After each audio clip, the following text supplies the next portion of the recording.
Hi, Sarah. Hi. Welcome to the Smoke Trail.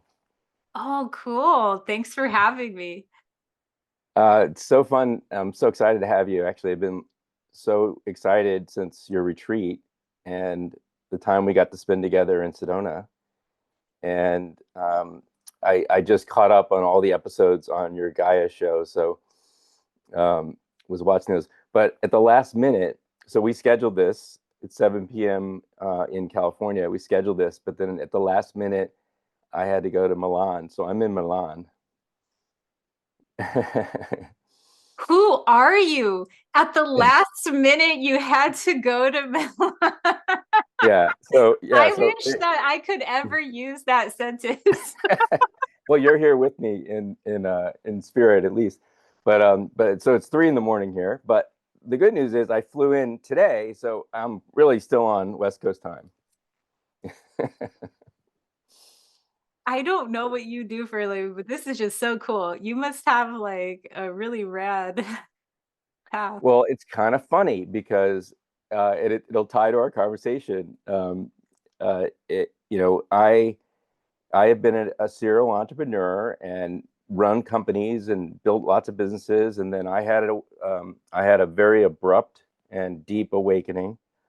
And for the last few years, I've been experiencing that and going through a whole bunch of stuff.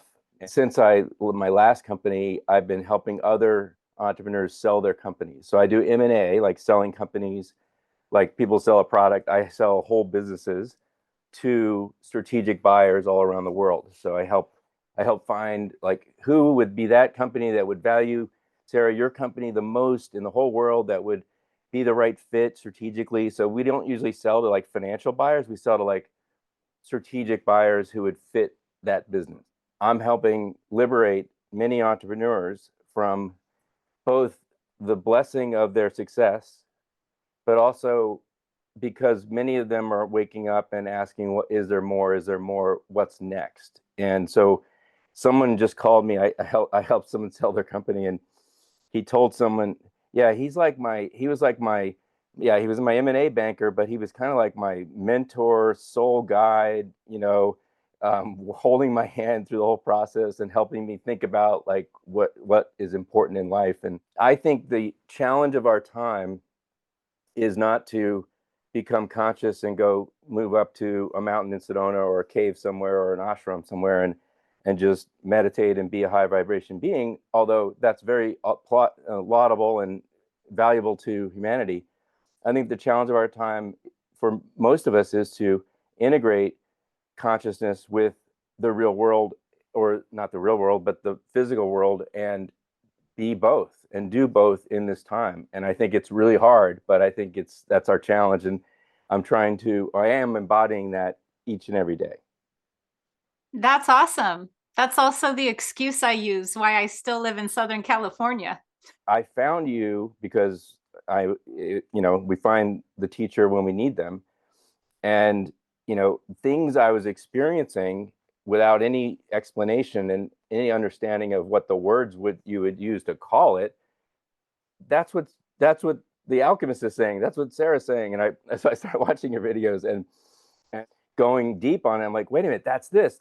So you gave me many ways a framework and an understanding of things I was experiencing on my own. I loved your episode that you just did, which was very familiar because you talked about the inner child when we were together in Sedona, and just how you framed that and how you went to it. And one of the things that came to me when I was listening to it was just how much of it is nothing can withstand our awareness. Nothing can withstand consciousness if you'll sit with it, no matter how hard it is, no matter how deeply the pain is, or whatever the feeling is, the emotion or the thought. If we're willing to sit with it and not resist it, it will pass. And that was just my words of what I got out of what you did with your inner child.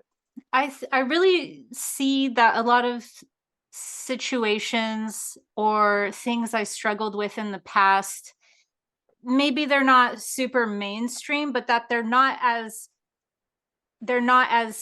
isolating as I had thought. And, you know, when you go through something alone, you don't have the lexicon for it, you don't have the community for it, you don't have a specific paradigm or even awareness to process things. That makes things feel more special. And because of that, one thing I've learned in the public arena when I meet people is that they're most, uh, a lot of just the anecdotal, like person to person feedback I get is on passing comments I've ever made in either podcasts or just offhand when I'm the most unscripted. I don't make scripts anymore for my videos, but when I'm even more off script than just the notes I take. um, and so that brought me into just the shared awareness of the intricacies of the human experience.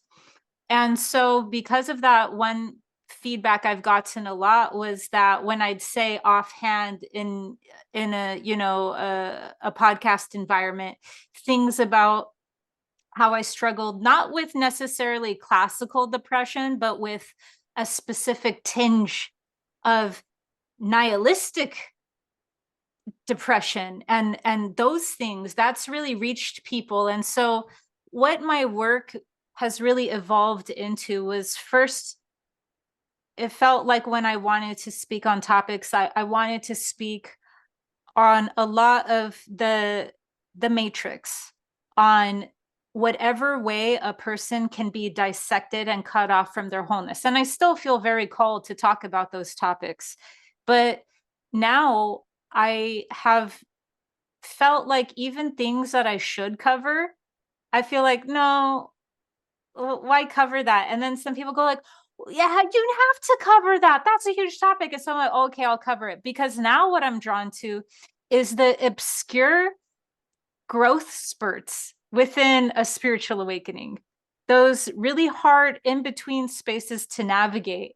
And so I've kind of carved out my own energetic pull towards this, rather than well, I say carved out, but at the same time I didn't really ever know specific. I never went into a YouTube channel or this field going, I'm gonna talk about fourth way. I don't think I still have, but I came from the fourth way, so I never came to just teach what I know.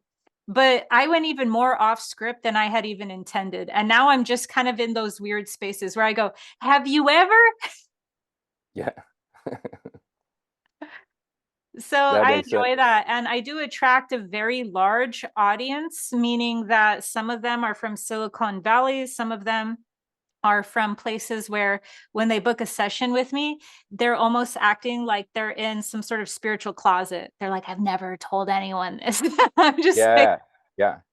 Yeah. You feel it feels safe that they can actually talk about stuff. That's one of the things I thought, because I had some, you heard a little bit of it, but when my traumatic, as a child, I had some very extreme experiences and some very where I saw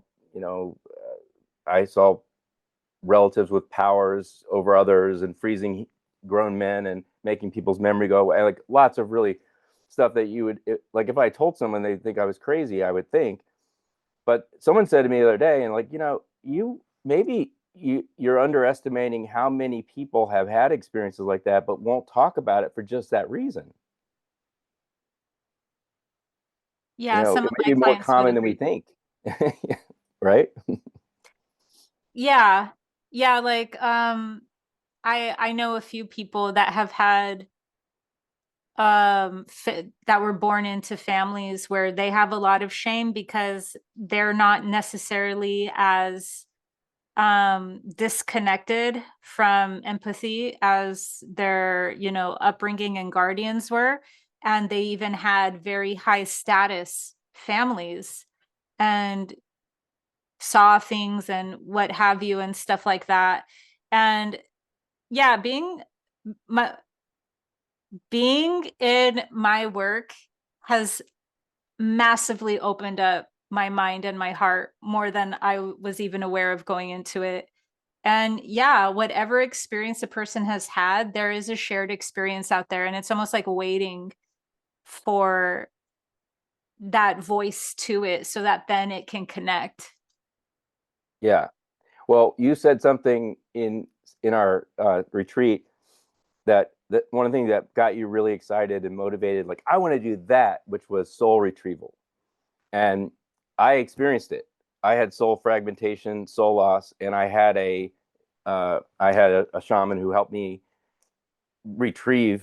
I'm sure it happened not all at one, like one time was very physically it happened, but also it's happened over. It's been gradual because there's pieces of it that have come back, and I feel completely whole now. But I'd love to explore that a little bit if you would talk about like because like what is that like what is it when you have soul loss or fragmentation and you're living your life but like there's pieces of you that have like checked out because you checked out. That was my experience. Like I had cut off whole parts of my earlier life and literally I just thought I was good at compartmentalizing, but it turns out I was like so good I could forget everything. And but your soul's like, well, he's not even on a program, so I'm gonna go do something else for a while. And I'm not even gonna be part of this program. And we invited my soul back. It had the option of rejoining or not, and it came back. That's beautiful. Um, so did you do that in person? Yeah, we did it. We did it in ceremony, plant medicine ceremony. I didn't know what we were doing until later. I didn't know what that meant. I didn't know what soul like it, but it was only after I read what soul retrieval was, and Yvonne Rados, who was my one of my teachers, who I worked with a lot, who's really cool. I'd love to introduce you to him at some point. Um, he has a book in one of his books. He had a whole chapter on soul loss and soul retrieval, and I was like, wait a minute, that's what we did. I just didn't have the words for it, right? I like, oh, that's what that was. So it was in person, it was in experience, it was a for it was like a opening up, cracking the armor, opening up the heart, clearing and forgiving, and in that process, opening myself up to like, okay, you're okay, and you can be there and be present for it, and it was a I mean, no other way to describe it than I felt the presence of God for a long period of time. Very high state. That okay, this is what I would call God. I don't know what else to say, and it was just it was incredible. I mean, I don't.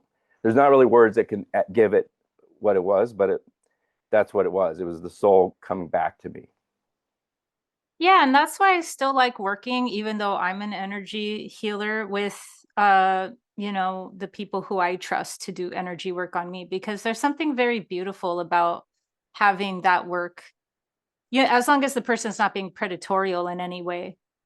Because that's an issue that many clients have told me about, that they've had work done by just like that they can't even believe that they're having a remote session with me because they just don't trust anyone and stuff. But other than that, like if you don't have someone who's being taking their position as being that person holding space for you in some sort of weird abusive power way, that to me is even more beautiful of a healing. And that's how I had also I didn't receive my first soul retrievals in that exact manner, but I did like when I would have my shaman perform soul retrievals on me. And my first one, she said that because remember I was really into them, so I came in with wanting that when I had reached out to my shaman. I said I Yeah. want a soul retrieval. Not I want energy work done, and if a soul retrieval happens, then it happens. No, I said I want a soul retrieval. I read this book. And she even said, well, I don't really do shamanic work anymore. I just received a new modality that's more quantum based. So I'm kind of transitioning. And I went, no, the book. No, I want a soul retrieval. I want shamanic before we go quantum because the book. She was like, okay, but it can't just be like, oh, soul retrieval. Like we'd have to prepare your body, spirit Yeah. for that piece. And so we worked over 3 sessions to even prepare my body to receive an aspect of my soul that was calling for retrieval. Yeah. Yeah. And it didn't, my experience happened the first session opened things up. Then I did probably 35 of my own sessions by myself, which they don't recommend. No one recommends, but I had to get to the bottom of it. So I was like, Right. Yeah. so I'm like, I'm going. Like I think you can when you start to uncover shadows, there's two reactions, or maybe there's more, but one would be, I don't want that. Like, put that back away, run. Mine was, what? I need to know. I need to know. I need to know. And so I kept digging, digging, digging. So I did a lot of work on my own. And then I had another session with my teacher, and that's when that happened. So it was a lot of work. I mean, it wasn't just, I mean, it was sessions, my own session. It was a lot of work before. So that resonates with me. You have to be worthy of your own soul. Like, it has to want to come back. It's like you have to be an open vessel that is clear enough that can receive it. Yeah. And so how we can like psychologicalize that, because I agree with you, is through like disassociation. If we're too disassociated, and we don't need to be perfectly grounded, but if we're too disassociated, then the aspect might come back, but won't be able to fully integrate. And so it's Yeah. kind of like, so there's a certain level of preparation for the sake of that embodiment, so that when the aspect is retrieved, it can truly integrate. There's something there with roots. The way that I describe it is like, imagine if you had a a plant and you watered a plant, but it wasn't inside soil. This is like, this is great. Might be, like great for like 50 seconds, but in the we need to ground in order for whatever work to be able to have roots in it. Yeah. Yeah, that makes a lot of sense.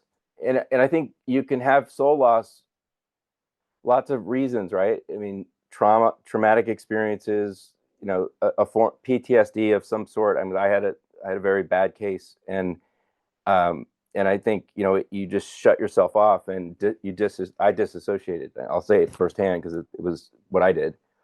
And the only reason I'm here is because I had babies, and so I had a couple little ones, and I had an extreme traumatic event that was related to my childhood event that led me to I was suicidal, and the only reason I didn't was because I had a reason to live, because there was these babies that I was like, I have to live for them, and so in that process, everything got shut away, and I completely forgot about it all. I drank for 40 years. I haven't had a drink in 2.5 years now in this process. It wasn't because like I woke up one day and say, I have to quit drinking and I have to go join AA. That wasn't, it was just, oh, that's not serving me anymore. And it just stopped. Mhm. 75 days into it, I'm like, oh, wow, my brain cleared, and I was like, I could think. And I was like, whoa, this is so amazing. Now it just gets better and better. But it's, That's awesome. so many of the things I was going through. Your library of videos is a treasure. I mean, they're no, they're so awesome. And look, I mean, and you have like bits of humor built into all of them. I'm like, you're like, throw in some side comment that is funny to you, and like it's a little bit off, and like she's just having fun with that. Like, which is, I love it. It's cool. You were doing your own videos, and you've got a huge following on YouTube, and kind of built over time, and then you had this year you just had the opportunity to kind of jump to another platform, not leave YouTube, but to do your own show on Gaia, which is really exciting. I think they're great. I love the way you've modified it a bit, and I think it can appeal to a broader audience in some ways, but it's you. It's still the same teachings, but I think it was well thought out. So anyway, you're not here to hear me compliment you, but I do think it's well done. Oh, thank you.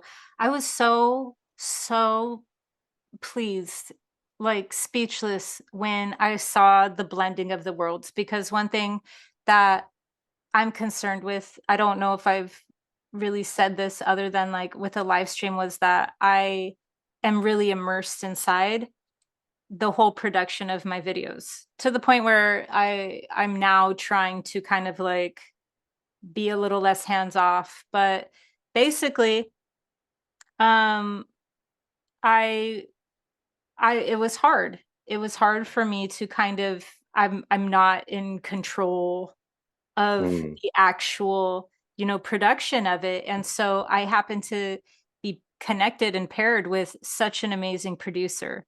Like, yeah, um someone who I'm just so happy that, we met in this lifetime, and we were for sure supposed to work together. And so because of that, it was this like the discomfort from growth, being like, okay, I did my part, but you never know how it's gonna, like truly come out. And the artistic vision was such, it's so interesting. yeah, yeah. That's Yeah. cool. And I can't Yeah, genuinely say that I made that, but I'm so happy that not only my style is infused into it, but now this third beautiful thing, like the chemistry between two forces creates a third, like this third thing came. I was like, I really like that. yeah. No, that's awesome. It's great when that worked, and it was meant to be, right? It was the timing was you got that person, and had you jumped earlier, you may not have had that right person. I mean, it's like everything kind of unfolds the way it's supposed to be. I think that's magic. One thing I I you did I don't think you ever talked about it in one of your videos, but in one of your interviews, you mentioned this guy Mark. I can't think of his name, but he goes into the natural law stuff. He was in a satanic cult and all this stuff. So I went down a rabbit hole and researched him, and I actually like Now, you know watched. why I don't really say his last name? It's Yeah, because I would be I would be saying his last name 24/7 if he was good for business. He's kind of yeah, making yeah. No, no, no. Oz He's not. look bad.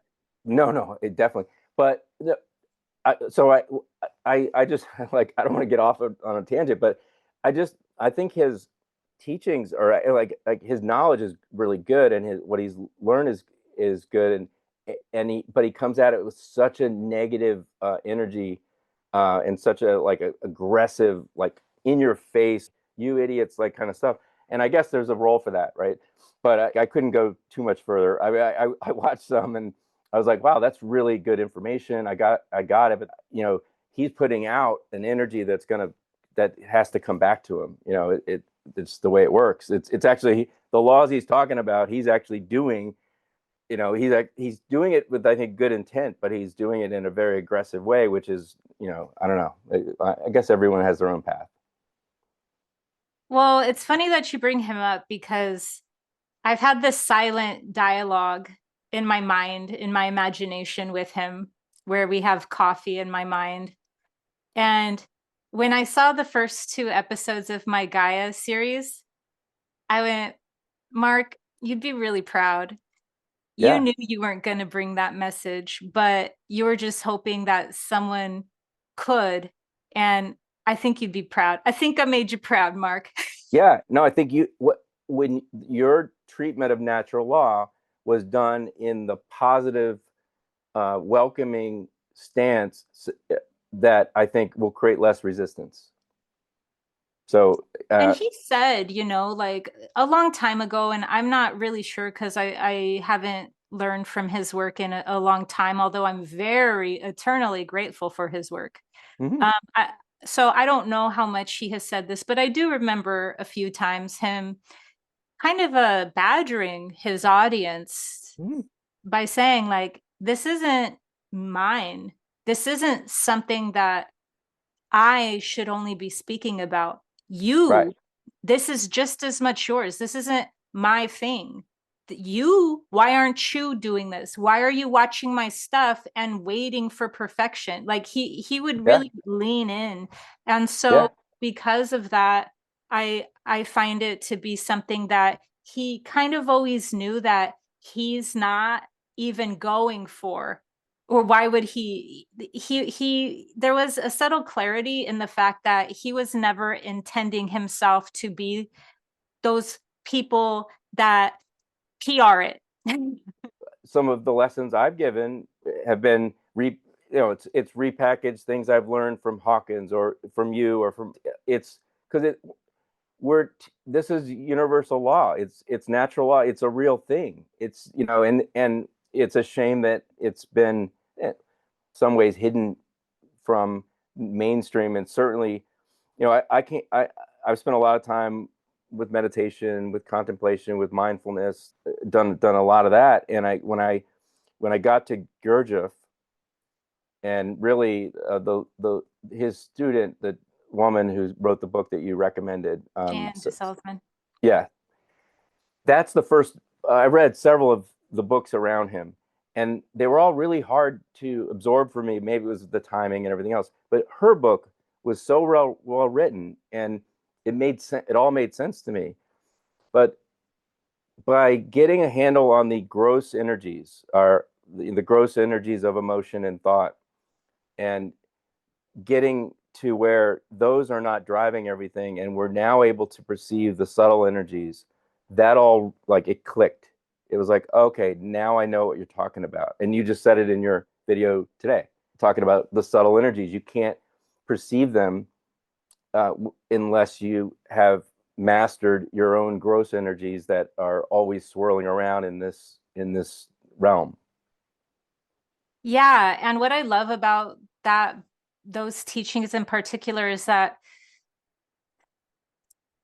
I'm kind of like a fourth way geek. So I'm continuing to learn that stuff through Sufis, Hmm? through Sufi knowledge, who have walked that path. And so apparently shocks, the way it's taught, is not actually the way that it's fully meant.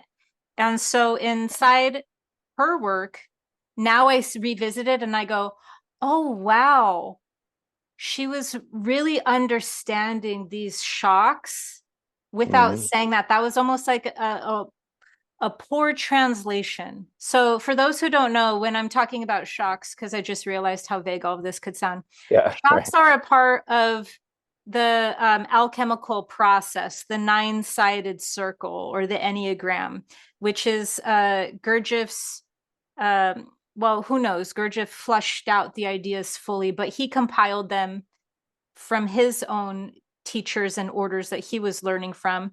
So he was kind of like a hipster.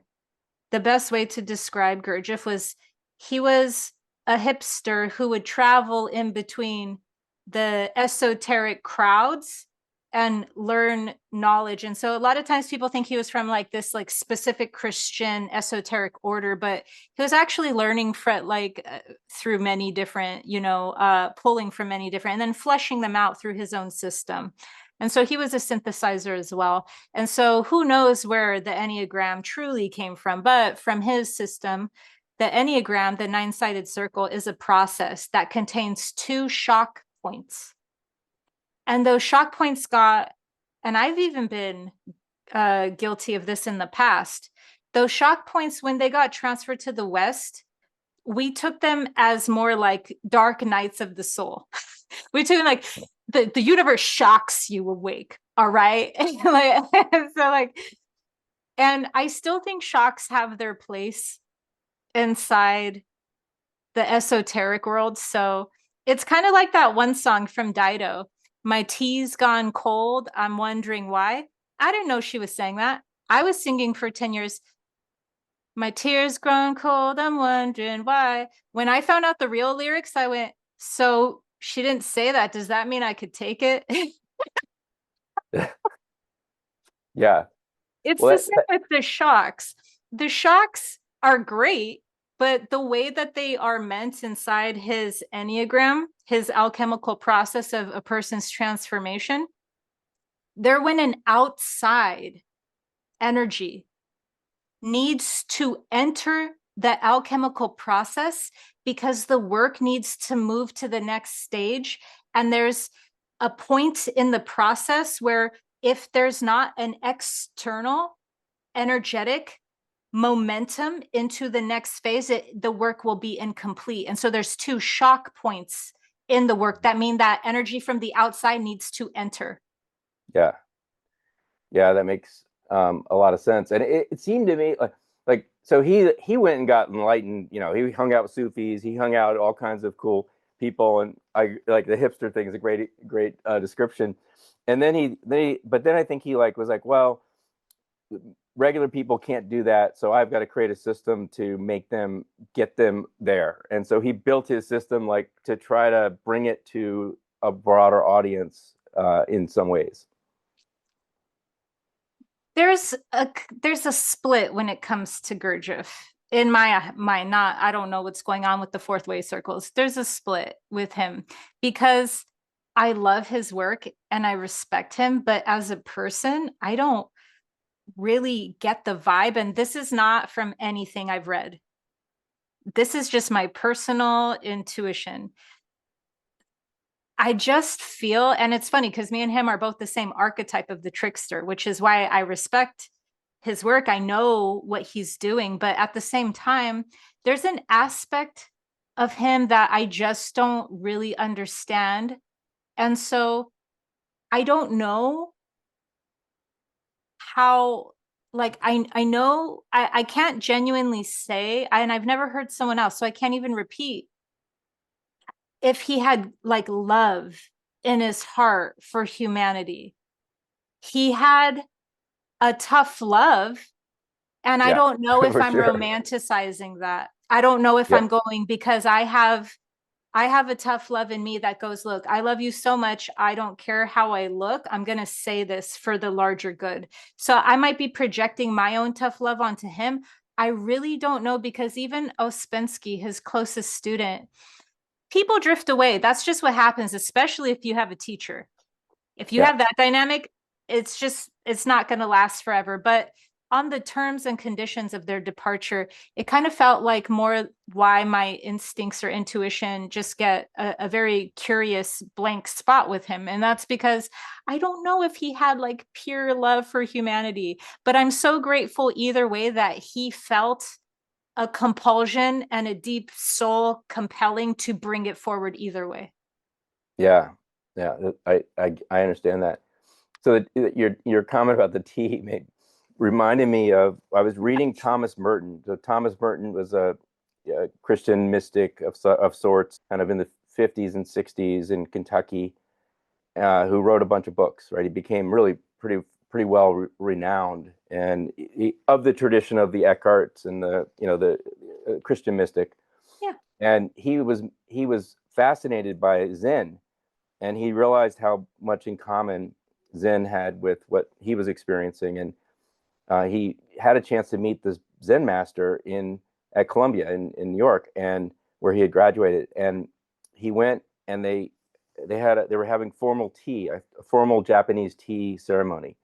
And this guy was a famous Zen teacher, and they it was all set up properly, and they were in this room. And Merton writes about this. So, and they basically, they had the tea. It was all very, very formal. Merton had researched it. He obviously, knew what to do, and he was very respectful. And in just out of the blue, abruptly, the Zen master grabbed his tea and gulped it down, like totally not in, like absolutely not part of the tradition. And in that moment, Merton had an awakening. It was like this shock, and he realized that at that moment, the Zen teacher saw him as exactly what he was, this guy who was on the path, who was trying so hard to show up and be there and be respectful.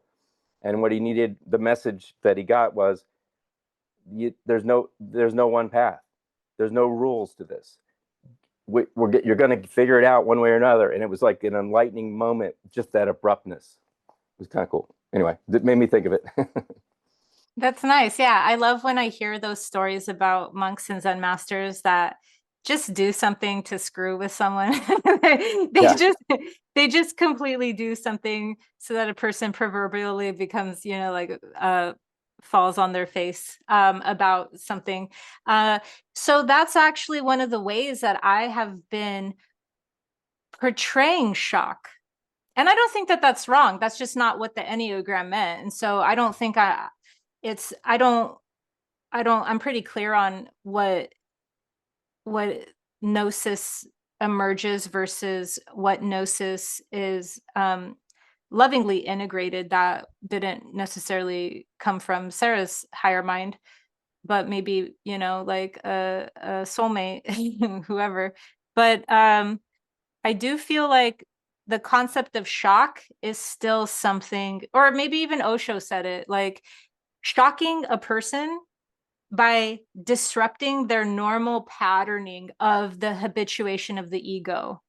I mean, Yeah. ego in a bad way, just like their habitualness. So even if we have a spiritual ego, or even if we have anything that we've kind of like calcified into, there's a beautiful monk or some sort of trickster will shock, which is the destabilizing of that ego. And so that's fun. That always brings us closer to our humanity. Yeah, no, well, look, the more I learn, the more I know I don't know. And so I keep that thought in mind all along the way. So I feel like wow, I know so much more than I knew before, right? Like I'm like the me human, smoke human today versus smoke human a few years ago. Be like, dude, you need a lot of work, and yet that makes me more aware than ever that there's that much more I don't know. And so it's Yeah. just it's a reminder, humility reminder at all times. Yeah. I mean, I've said this before, but I'm just running my leg of the relay race. And so instead of running faster, because what is faster when there's no time? It's instead doing my Rubik's Cube. And I do actually believe that we can do a Rubik's Cube. I don't think that that will lead to like a finality. So that's where we get that beautiful ancient wisdom that you had said right now in your own words, which was that like the more you know, the more you know you don't know. But I feel like there's a bit of a reconfiguration of, said life, said experience in reality, and that we can, to the best of our ability, reconfigure or integrate that. And by no means does that mean we know anything about the multiverse, but that if we were meant to, we would have the organs to.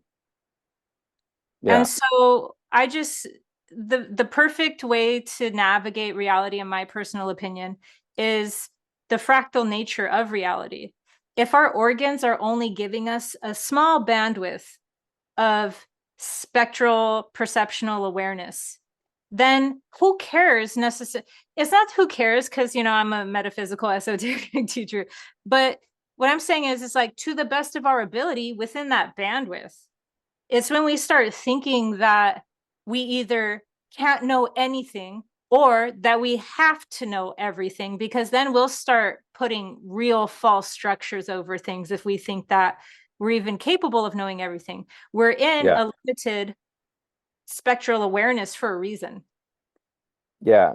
Well, I think plant medicine gave me shocks that helped me jar out of a set ego mind, thinkingness that helped me like, whoa, okay, that opened my mind. And then I did a lot of work not on plant medicine, right? It's like I've spent more time not on plant medicine than on plant medicine, uh, but Which now we actually have to say out loud, I know it's funny. Yeah, because people will assume the opposite because so many other people have spent way more time on it than off it. yeah, no, it's Oh no, they're powerful tools, like um I feel like if my energetic bodies could have even handled more, I would have just done more. So I'm kind of glad my energetic bodies couldn't handle more, because then at that point, I don't know, like it's a path, it's fine. I definitely don't get triggered by the fact that other people have made that their path, because I view things as paths. Yeah. So my path is one of yana. I have a high emphasis on cognizance, that whether that be claircognizance or the acquisition of valuable knowledge. And so do I expect everyone to have that same path? I don't expect everyone to have that same path. I do hold that other people should respect that I'm on that path, um but yeah, like there's these different paths. And so I'm just glad that my energy body wasn't meant or built for that path. Yeah. Yeah. But whatever path, again, going back to today's video, or maybe I can't remember because I watched, I refreshed on the shows on my flight so I could be prepared. But, whatever path we take, regardless of direction, there's lots of different avenues. It is a step along the path is getting mastery over these grosser energies, your thoughts and your emotions, because if we don't do that, we can't perceive any of the other stuff. And so getting to, I guess, higher mind, lower mind, the way you phrase it, is is on all the paths. You have to get there one way or another. And otherwise, you're just mechanical, you're just animalistic, you're just responding. A CEO said to me, I gave a little talk in Thailand, and one of the CEOs said, "Well, it sounds really good, but why is this helpful to me?" I said, "Well, just think about this. If you could, if someone came at you, a customer, an employee, an investor, and they came at you really aggressively and they were mad or upset or whatever, if you could create space between what they're coming at you with and your reaction, and you could take the time to think through what are the best possible ways I could respond to this situation and this person, what are they really saying, and go through that without emotion, would that be good or bad for you in your role? Oh yeah, that would be great. Like, but I mean, that's a little practical piece of what we're talking about. Yeah, And that applies to anyone in life. I mean, if any of us can be in a place where you don't automatically react to whatever is being thrown at you, you're in a better place. I think it's a beautiful gift to be able to pitch consciousness to people. Well, I guess a little bit. I guess I'm doing that a little bit, but I'm also very conscious of if they're not asking, I'm not pitching. So it's a now in some cases I'll be in a group where I was asked and there's people that want to know and some of the people aren't there, right? So then it's a little bit of a mixed bag.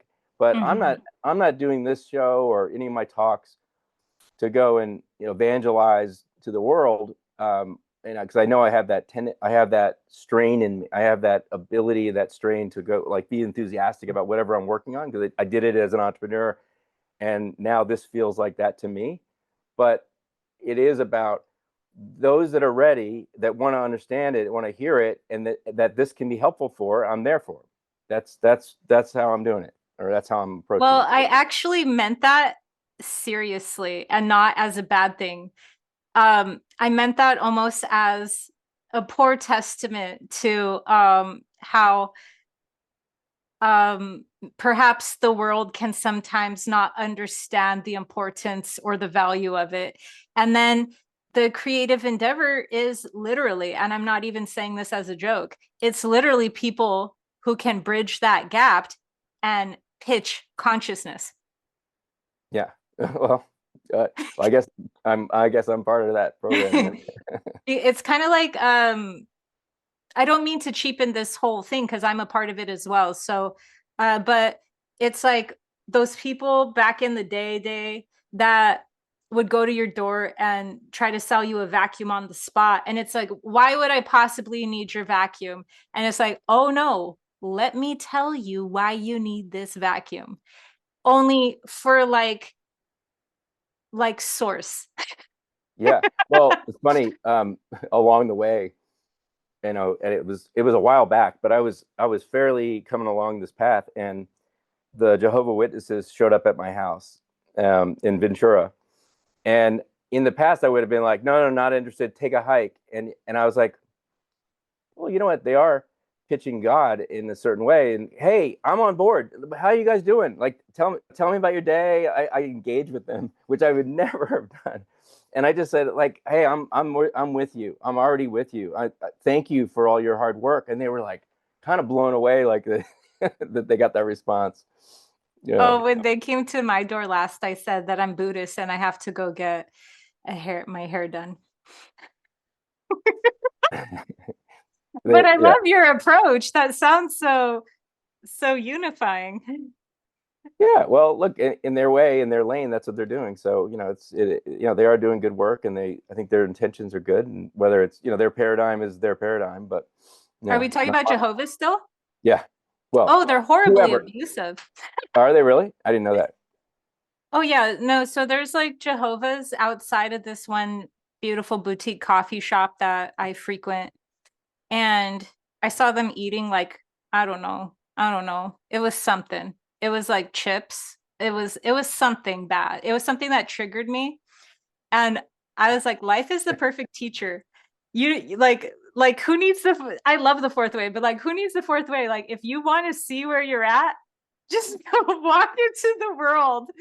Because Oh I saw yeah. these two Jehovah's and they were like eating bread or something like that. And like I was like, that's gluten. Like, how would you know God if you can't even be Yeah. healthy? Like, I was like, God is inside your body. Like, so, anyways, I was just working through because I love to be aware and to process my own judgments. I was processing my own judgments as I saw them. But yeah, their diet is probably the least of the abuse that happens inside Jehovah. But Okay. yeah, I understand what you're saying. You're saying that someone else has a different belief system than yours.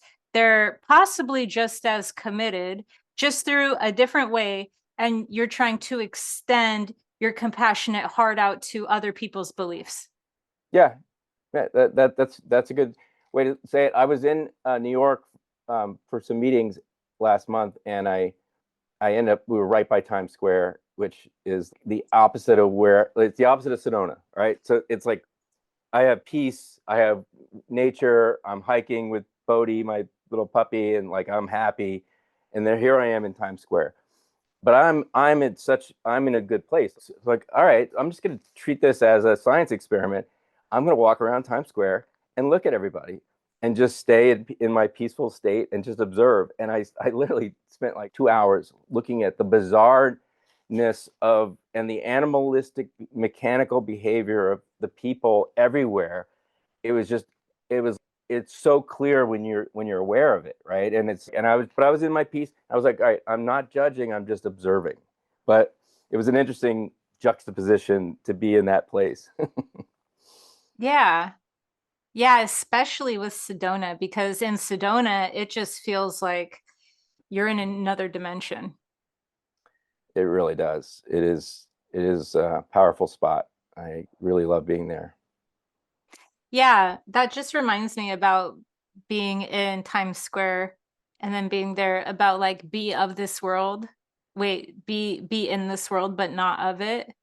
Because Yeah. I really feel like out of all of the esoteric wisdom that one can pull from, that ancient esoteric wisdom is so profound because sometimes we get lost in the extremities of being immersed into, you know, the third dimensional mindset here versus, or we feel we need to absolutely extract ourselves from it.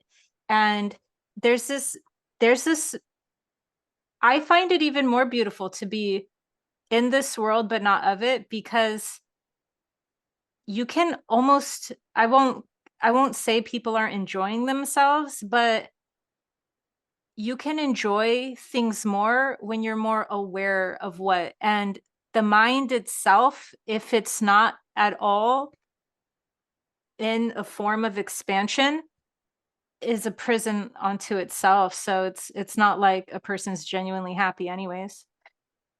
No, yeah. And for me it translates into being in a contemplative state as much or always, right? I try always, but obviously I'm human and I get caught up in a meeting or whatever. But even in that, I'm better and better. Like I keep getting better at like just being, oh, I'm aware of the room, I'm aware of the people. Like I can't quite see out of their eyes, but I know we're all the same. Like, you know, I'm like I'm in that state while I'm like talking, negotiating some contract or whatever. But anyway, It's fun to be aware of the characters that we are while we're mm, the characters.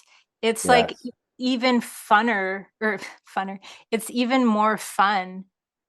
It can be. It can be more fun to play whatever, role we are. yeah. It's a costume you put on. You suit up to go do what you got to do, and but if you can keep awareness that it's not real. It's the middle point, right? It's the middle point of being in spirit and also being present in the world. It's kind of it's hard. It's a hard like it because it's the finer energies to do that, right? And these like visual images and sensations of being in this physical body are so intense. They're so well designed to distract us. Yeah. And it's funny, there was this one source of information, channeled information a long time ago that I was really into, and they said that if everyone awakened at the same time, it would be too chaotic.